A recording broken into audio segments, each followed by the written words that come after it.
Alors, je vais me présenter rapidement pour ceux qui ne me connaissent pas et qui ne connaissent pas AEC. Donc, je m'appelle Alexandre Bertin, je suis responsable des études de la veille et de la prospective à AEC. AEC, c'est l'agence régionale du numérique. On a deux grandes missions, très rapidement. Mission d'accompagnement des porteurs de projets innovants. Les gens qui veulent monter des startups dans le numérique, qui ont un projet innovant, on les accompagne in situ au sein de l'auberge numérique, peut-être que vous en avez entendu parler, mais aussi on fait du conseil, on va dire, à distance. Et une autre mission, la mission d'information et de veille, à laquelle j'appartiens. Et là, on publie des notes de veille, on publie des dossiers de veille sur des thématiques principalement numériques, mais à l'avenir, on va s'élargir à d'autres thématiques. Et on réalise des interventions et des conférences. Alors aujourd'hui, je suis là pour vous parler, d'introduire donc cette soirée concernant le profiling, on va dire, et je vais donc vous parler de l'attention et de la recommandation et comment désormais l'algorithme façonne nos décisions quotidiennes. Alors quel est le point commun entre Deezer, entre Netflix, Amazon, Google Trips, Spotify? En fait, toutes ces plateformes qui proposent du contenu vont utiliser un concept qu'on appelle la recommandation. Et la recommandation, qu'est-ce que c'est? Comment on peut la définir? En fait, c'est le fait pour un internaute de se voir proposer un contenu qu'il ne connaît pas, qu'il n'a pas non plus souhaité, mais qui est susceptible de l'intéresser. Et ce soir, on va s'intéresser à ce petit morceau-là de phrase qui est susceptible de l'intéresser, puisque les algorithmes qui vont être derrière les mécanismes sur ces grandes plateformes s'intéressent, vont cibler particulièrement cette notion d'intérêt, de probabilité d'être intéressé par un contenu. Alors, avant de rentrer un peu plus en détail dans l'algorithme de recommandation, on va faire un petit détour par la théorie économique. En fait, la recommandation, c'est un concept qui est très ancien, qui date au moins des années 60. Et ça appartient à un domaine, à une théorie qu'on appelle l'économie de l'attention, qui a été théorisée par Herbert Simon à la fin des années 60, pour lequel il a reçu un prix Nobel d'économie en 1978. Et Herbert Simon nous dit que finalement, l'attention des consommateurs va devenir une ressource rare et que les entreprises, ou en tout cas ceux qui proposent des contenus qui vont être potentiellement consommés par les individus, vont entrer en concurrence par rapport à ce bien-là qui devient une ressource rare, c'est l'attention. Et il nous dit plus précisément que dans un monde riche en informations, l'abondance d'informations entraîne la pénurie d'une autre ressource, l'attention des receveurs. Et donc c'est là-dessus que les entreprises, le marketing, la publicité va jouer, sur cette concurrence-là, sur la capacité que vont avoir ces entreprises à capter finalement ces morceaux d'attention. Et c'est ce que Patrick Lelay, dans les années 90 ou les années 2000, je ne me souviens plus, le PDG de TF1, appelait le temps de cerveau humain disponible, quand il parlait de la publicité et notamment de Coca-Cola. Donc voilà pour le background théorique de l'économie de la recommandation. Alors, je ne vais pas rentrer dans les détails puisque je n'ai pas vocation à vous expliquer ce qu'est un algorithme et comment il fonctionne. Je laisserai ça aux prochains intervenants dont c'est le métier. On va quand même ouvrir un petit peu la boîte de Pandore. Un algorithme, qu'est-ce que c'est? C'est une équation qui est très complexe, un système d'équations même parfois. Et pour obtenir un résultat, donc y égale à x plus b pour faire rapidement, et pour obtenir le y, il va falloir alimenter l'algorithme avec des données. Et pour recueillir ces données, il existe deux grandes familles de méthodologies pour récolter ces données. On a d'abord le filtrage actif, ou ce qu'on appelle la collecte des données explicites. Là, ce sont toutes les données que l'internaute va volontairement laisser sur Internet de manière consciente, c'est-à-dire que lorsqu'il va par exemple acheter un produit sur une plateforme, eh bien, il va commenter ce produit, mettre une note, commenter aussi le service, pas seulement le produit mais également le service. Il va ajouter des tags, il va, depuis que Facebook l'a popularisé, va mettre des likes. Bref, il va avoir une action consciente et délibérée. En fait, il va de lui-même laisser des informations sur ses préférences, sur ses goûts et sur ses intérêts. Ça, c'est la première méthode. Donc, le système, les algorithmes vont venir capter cette donnée-là. Et à côté de ça, les algorithmes aussi, le système algorithmique va effectuer ce qu'on appelle un filtrage passif ou une collecte des données implicites. Et là, la machine va collecter, entre guillemets, à l'insu de l'internaute, des données sur lui, sur son comportement, sans que l'internaute, alors on le sait dorénavant, mais sans qu'il en ait conscience réellement. C'est-à-dire qu'à partir du moment où un internaute va aller sur un site internet, la machine va collecter des données sur son comportement, comment il va se déplacer sur le site internet, quel produit il va aller voir en premier, en deuxième, est-ce qu'il va convertir un panier sur un site de e-commerce, et à ce moment-là, ces données vont remonter également. Bref, un ensemble de données que l'utilisateur met à disposition de manière inconsciente. Et on retrouve là, bien sûr, les cookies, l'analyse des achats, l'analyse du comportement sur Internet, et également l'analyse des réseaux sociaux. C'est-à-dire que quand vous allez commenter quelque chose sur un réseau social, quel qu'il soit, la machine va capter ces données, va qualifier l'information et va alimenter un algorithme. On retrouve bien sûr toutes ces deux méthodes-là sur toutes les plateformes qui proposent du contenu. Voilà, j'en ai cité quelques-unes. Donc ça va de celles qu'on connaît, Netflix, Amazon. Waze collecte en continu des données. Après, il y a bien sûr toutes les plateformes de contenu éditorialisé, journalistique aussi, qui vont pousser du contenu qui va être personnalisé, mais parce qu'ils auront absorbé des données sur vos comportements. On a aussi, j'ai cité Babelio ici, les plateformes collaboratives, type Wikipédia ou type Babelio, qui est une plateforme collaborative de critiques littéraires amateurs. Là aussi, ils vont collecter des données pour ensuite personnaliser une offre. Et je cite rapidement un exemple, parce qu'on fait un petit peu de promo aussi pour les structures qu'on accompagne. FitMyRun, qui est une start-up qui est accompagnée dans le cadre de l'auberge numérique, qui se définit comme un conseiller running, c'est-à-dire que l'internaute veut des conseils sur des chaussures de running, c'est-à-dire qu'en magasin, il estime que le conseil n'est pas suffisant, il peut s'adresser à cette plateforme-là, à cette start-up-là, délivrer des informations morphologiques sur le type de chaussures qu'il utilise habituellement, comment il court, est-ce qu'il court sur du bitume ou est-ce qu'il fait du trail, tout un tas d'informations. Donc là, il les donne consciemment.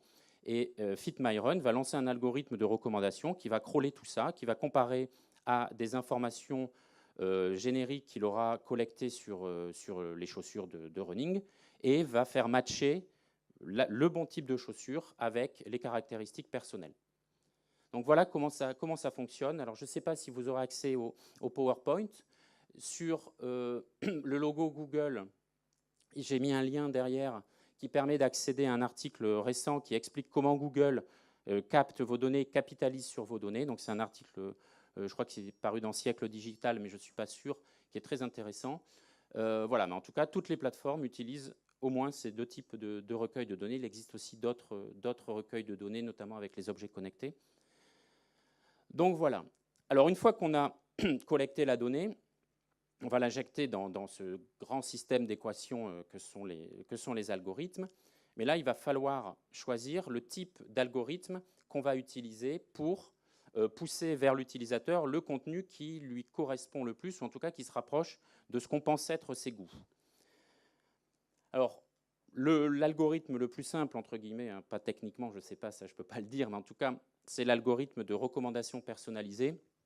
Là, c'est typiquement, l'algorithme va analyser sur un site donné l'ensemble de votre comportement et va vous proposer, en fonction de ce que vous avez visité sur ce site, des produits qui sont susceptibles de l'intéresser. Et on retrouve ces algorithmes-là aussi dans les bannières publicitaires, c'est-à-dire que si vous êtes allé faire un tour sur Amazon et qu'ensuite vous allez sur n'importe quel site où il y a des bannières achetées par Amazon, vous allez retrouver ces produits-là mis en avant ou des produits qu'Amazon pense aussi pouvoir vous intéresser. Deuxième type de recommandation, c'est la recommandation sociale. Alors ici, l'idée, ça va être de collecter des informations sur les activités, le goût, les préférences des utilisateurs, pardon. Et l'algorithme, lui, va tenter de prédire ce que l'utilisateur aimera en cherchant des utilisateurs de la même plateforme que vous, qui ont les mêmes comportements que le premier utilisateur. Donc en gros, pour résumer, c'est que si deux individus A et B ont eu ou ont actuellement des intérêts communs, des goûts communs, donc ça on le sait par l'analyse de leur comportement, à ce moment-là, il y a une forte probabilité que dans le futur, ils aient également les mêmes goûts. Donc, c'est-à-dire qu'à partir du moment où A et B ont les mêmes goûts, si B achète un produit, on va aller le proposer à A. Et il y a de fortes chances que A soit intéressé et éventuellement achète le produit. Là, on rencontre deux types de filtrage, soit par intérêt, par proximité des goûts des utilisateurs, c'est-à-dire qu'on va faire matcher les goûts des utilisateurs pour proposer un produit, soit on va se concentrer sur la proximité des caractéristiques des contenus qu'ils vont aimer en commun. C'est-à-dire qu'on s'intéresse moins à l'utilisateur, mais plus aux objets, aux contenus, aux produits qu'ils aiment en commun. Troisième recommandation, enfin algorithme de recommandation, c'est ce qu'on appelle la recommandation objet. Alors ici, l'idée, ça va être de déterminer avec le plus de finesse possible les caractéristiques d'un contenu, d'un produit, afin de pouvoir recommander à l'utilisateur des contenus additionnels qui vont être proches des caractéristiques de ce premier contenu. Et là, ça se base donc sur les contenus, mais également sur les comportements passés de l'utilisateur. Et là, par exemple, les tags qu'on peut définir sur les produits sont très importants. Et l'univers culturel, par exemple, est très propice à cette recommandation-là, ce type de recommandation. Par exemple, souvent, vous allez avoir, si vous avez aimé tel livre, alors vous aimerez aussi celui-ci. Parce que derrière, l'algorithme a défini tout un tas de tags sur un premier contenu, sur un premier livre, et il a déterminé que tel livre avec les mêmes tags pouvait éventuellement, fortement même, vous intéresser. Enfin, quatrième type de recommandation, c'est la recommandation hybride. Là, l'idée, c'est de mixer les trois précédents algorithmes de recommandation afin d'éliminer les limites des trois premiers et d'être beaucoup plus efficace. Et les grandes plateformes que j'ai citées au début, Netflix, Amazon, utilisent, bien entendu, ils ont les moyens de combiner les trois types d'algorithmes. Donc, ils vont utiliser ces méthodes hybrides. Alors, maintenant, la question, c'est bien beau d'utiliser des algorithmes, mais finalement, à quoi ça va servir? Alors, du côté de l'entreprise, ça va servir principalement à rendre beaucoup plus efficaces les campagnes marketing et beaucoup moins coûteuses, parce qu'on va faire du ciblage optimisé, on va pouvoir segmenter la clientèle en fonction de tout un ensemble de caractéristiques qu'on a acquises très finement. Donc ça va améliorer la connaissance client. Et certaines plateformes comme Netflix utilisent aussi ces algorithmes pour avoir un public captif. C'est-à-dire que grâce à ces algorithmes, ils ont constaté une baisse des désabonnements parce qu'ils sont capables de créer, grâce aux algorithmes, de l'appétence pour des nouvelles séries. On reviendra un petit peu sur l'exemple de Netflix un petit peu plus tard, mais ils sont capables de créer une appétence telle que l'utilisateur ne va pas se désabonner, il va rester captif. Du côté des utilisateurs, ça permet également un confort et un service adapté ou pas aux attentes des utilisateurs. Là, c'est toute la question du débat de savoir si on a encore un libre arbitre quand on est face à une plateforme qui propose du contenu, ou est-ce que le contenu qui m'est proposé finalement m'est imposé. Mais en tout cas, ce qui est sûr, c'est que ça permet quand même d'avoir un certain confort, c'est-à-dire que les utilisateurs sont quand même contents de voir qu'un service, qu'une plateforme de contenu va pousser des contenus qui vont potentiellement l'intéresser.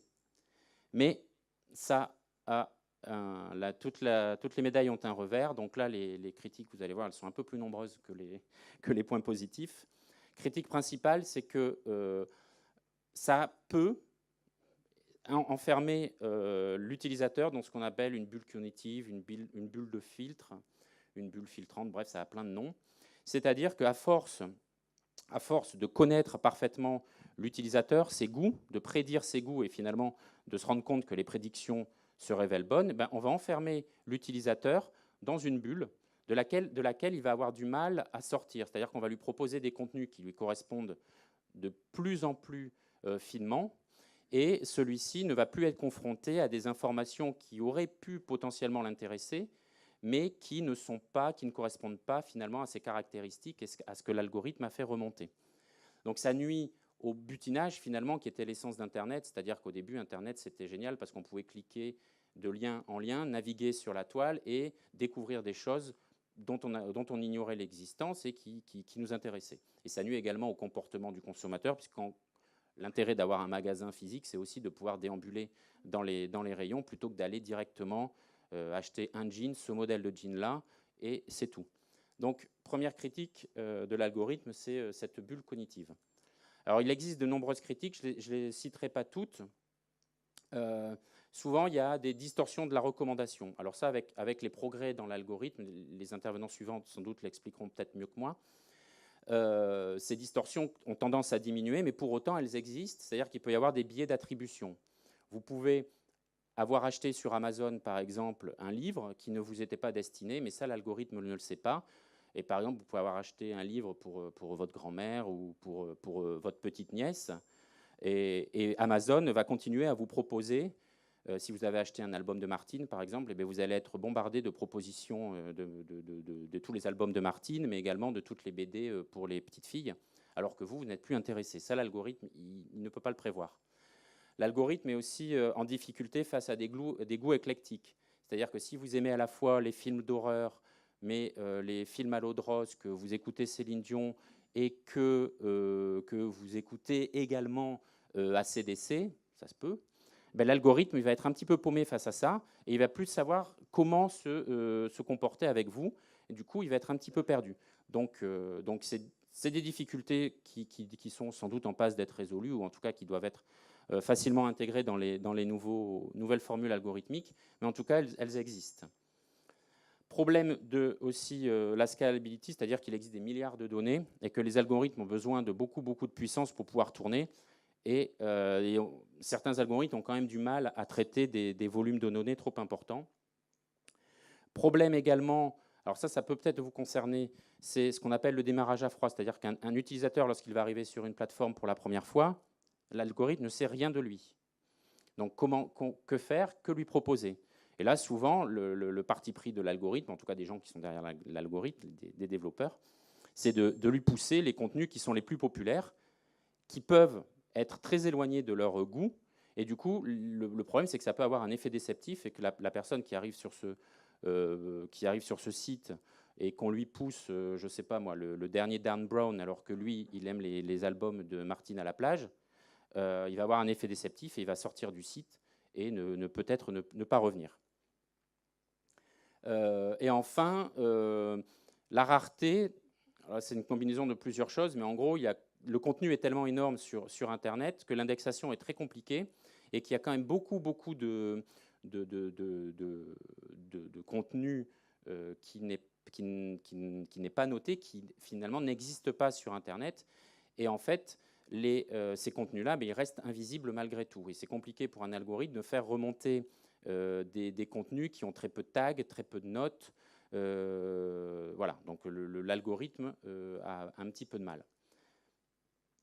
Alors, une conséquence, alors je ne sais pas si ça peut être un effet négatif de l'algorithme, c'est qu'on peut à terme se poser la question, est-ce que le produit ne va pas être finalement, le produit qu'on va proposer aux internautes, designé par l'algorithme? C'est-à-dire, est-ce qu'on ne renverse pas la proposition habituelle, c'est-à-dire qu'on a des gens qui pensent à un produit, ils le vendent, le produit marche ou ne marche pas, mais en tout cas, il y a des gens qui ont conçu le produit. L'exemple de Netflix à ce propos-là est assez éloquent. Netflix, c'est l'équipe technique de Netflix qui travaille sur les algorithmes, c'est énorme. Je pense que c'est 800 personnes, quelque chose comme ça.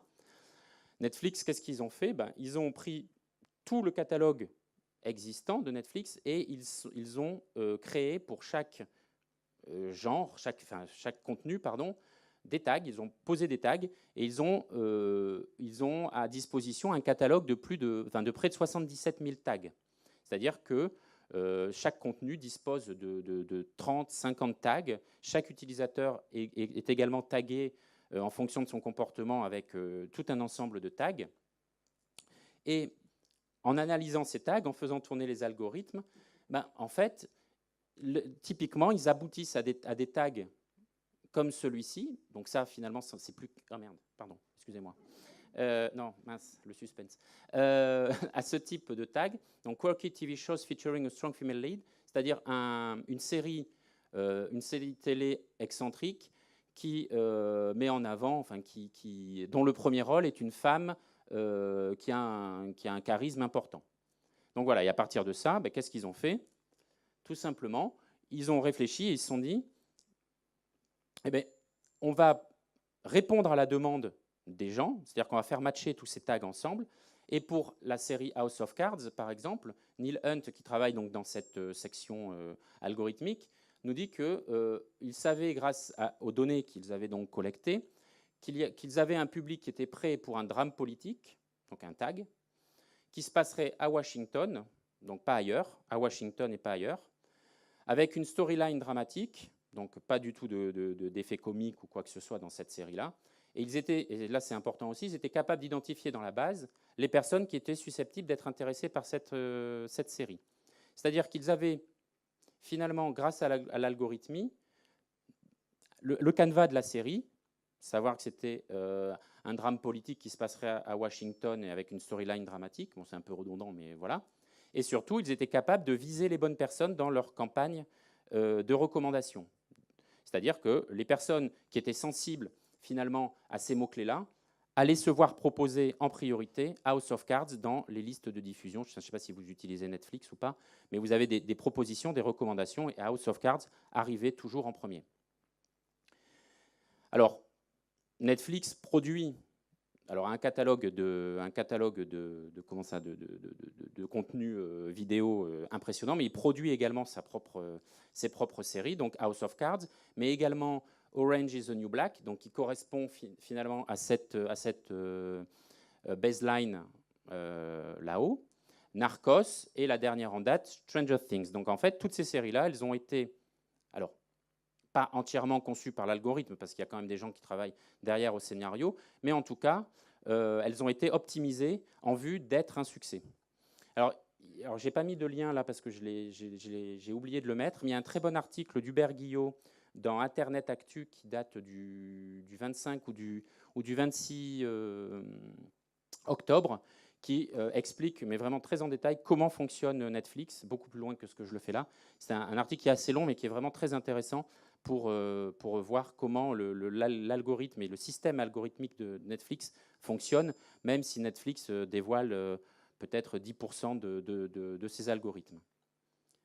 Alors la question qu'on peut se poser, c'est demain, quelle société les algorithmes nous réservent-ils? Alors, jusqu'à présent, les algorithmes utilisaient des données objectives, qu'ils allaient donc crawler sur Internet, des données subjectives, c'est-à-dire que c'est les internautes qui allaient dire qu'ils aimaient ou pas tel contenu. Maintenant, l'émotion est également une donnée qui va être captée et qui va être intégrée aux algorithmes. Facebook a commencé en diversifiant le système de notation, on va dire, des contenus. On est passé du contenu like, j'aime, j'aime pas, binaire, à des contenus plus émotionnels, avec des petits emojis qui décrivent une émotion. Et donc Facebook, là, va enrichir sa base de données, va la qualifier beaucoup plus et va pouvoir, grâce à ces algorithmes, pousser du contenu qui correspond aux attentes des individus.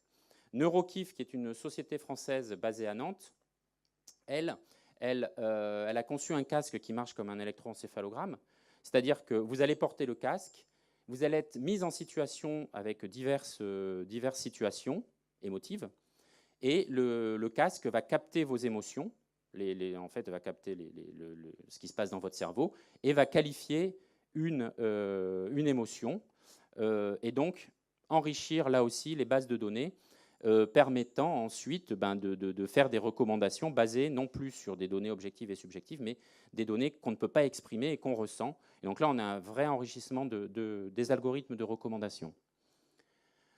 Autre possibilité, c'est qu'on va aller vers une suggestion permanente. À titre d'exemple, Spotify et Netflix, sur donc la dernière série en date, ont signé un accord. Les utilisateurs de Spotify vont se voir proposer des playlists de musique qui vont correspondre à la fois à leur propre goût, donc ce que sait faire Spotify, c'est-à-dire que vous allez sur Spotify, vous allez avoir des morceaux qui vont être poussés en avant en fonction des données qui ont été collectées par la plateforme précédemment. Mais là, en plus, vos données personnelles vont être rapprochées de caractéristiques des personnages de cette série-là, Et lors qu'il y a un matching, ben, la musique du personnage va vous être proposée dans une playlist. Autre cas qui est en voie d'arriver, c'est finalement le rapprochement entre des plateformes de contenus musicaux type Spotify et Deezer et le monde automobile, notamment les voitures connectées. Demain, la voiture sera capable, par l'analyse des données, parce que les voitures seront connectées, donc avec des boîtiers, ils seront capables de connaître parfaitement votre état psychologique, entre guillemets, en fonction de la façon dont vous conduisez. Et la plateforme de musique va vous proposer des contenus musicaux adaptés ou alors à l'inverse de votre état. Par exemple, si vous êtes très stressé, la voiture pourra vous proposer de la musique classique, par exemple, ou de la musique relaxante. Ou si la voiture vous géolocalise, elle sait par exemple que vous êtes à la plage, eh ben, elle va vous mettre de la musique californienne. Voilà. Donc l'algorithme va être capable, en tout cas les systèmes vont être capables de pousser la recommandation partout et tout le temps. Et pour terminer, on va également vers une société de l'assistant cognitif. Donc vous connaissez bien sûr Siri et Apple. Comment on appelle ça, l'enceinte Echo d'Amazon, dont l'intelligence artificielle s'appelle Alexa. On a Cortana chez Microsoft et Google Home.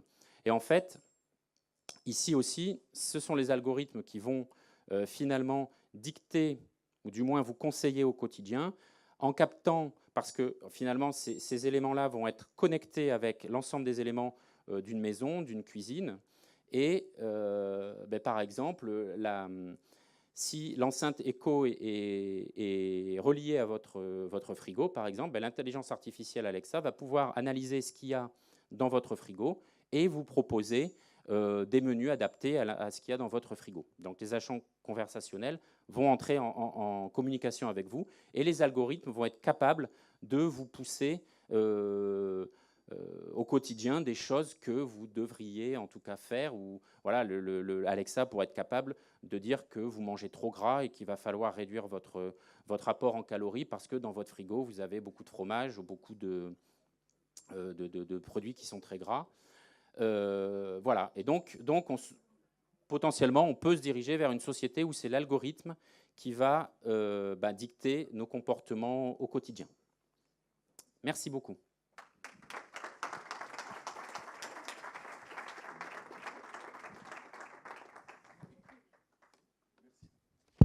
Merci beaucoup. Ça fait effectivement peut-être un peu peur. Et puis moi j'aime bien parce que commencer sur des choses en dehors du vin, parce que on parle culture, on parle musique, on parle film, et finalement le vin c'est aussi un produit culturel. Et donc il y a des analogies qui sont assez faciles à faire. Et c'est vrai qu'on se demande où est la place de l'auteur, qu'est-ce qu'elle va devenir la place de l'auteur ou du viticulteur. Voilà. Donc on va petit à petit avancer vers le monde du vin, mais avant on va s'autoriser 2 ou 3 questions s'il y en a. Alors, on est en direct live, en duplex avec les gens qui sont dans le Café des Sciences à côté. Donc, ils peuvent eux aussi poser des questions. Alors, on va innover. Je ne sais pas, Manon, vous m'entendez? Ah ben voilà, elle est là. Mais on ne l'entend pas. Est-ce qu'il y a des questions, Manon? Bon, on l'entend pas. Alors, est-ce qu'il y a des questions dans la salle ici? Pour Alexandre? Non, ça a été très clair. En tout cas, il y a beaucoup de questions, mais elle demanderait un débat, je dirais, quasi philosophique à plein temps. Ah si, il y en a une. Il y en a, finalement. Allez-y. Oui, alors parlez bien fort.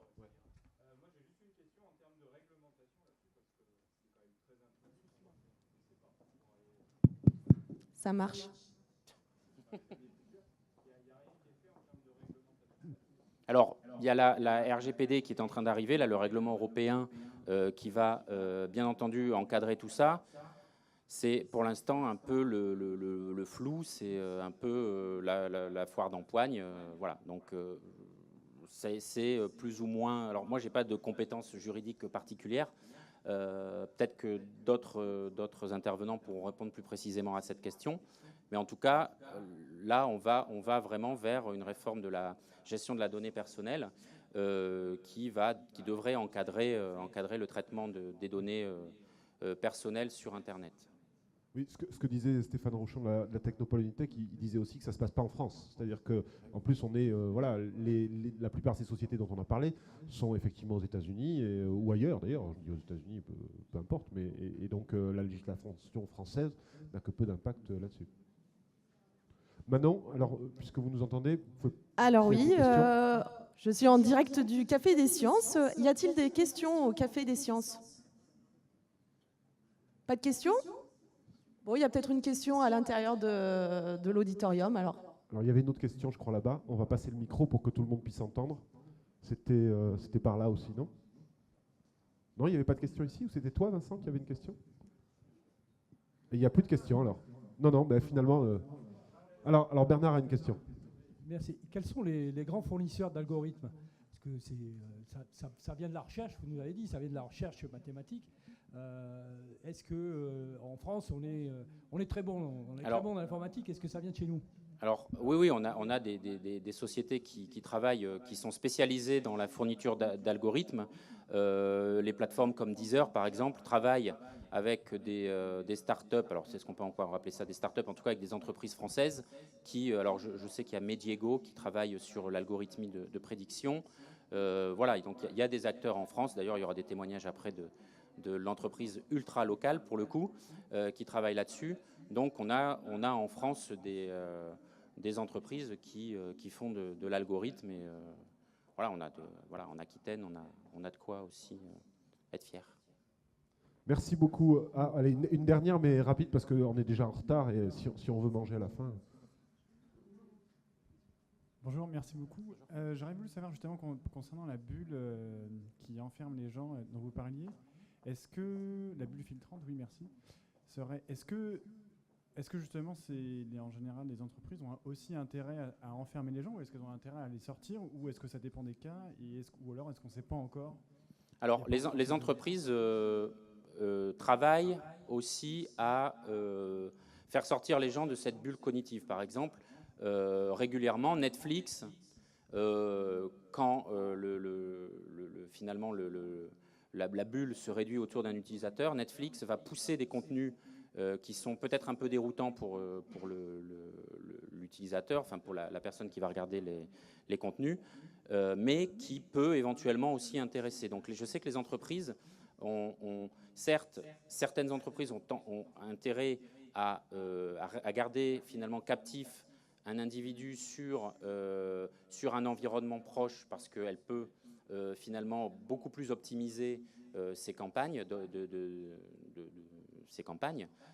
mais pour autant, bien sûr que les entreprises aussi cherchent à dérouter pour élargir un petit peu et pour aller chercher ce qu'on appelle la longue traîne, c'est-à-dire les contenus qui sont beaucoup moins visibles, mais qui sont quand même très nombreux et qui peuvent rapporter beaucoup lorsqu'ils sont exploités commercialement.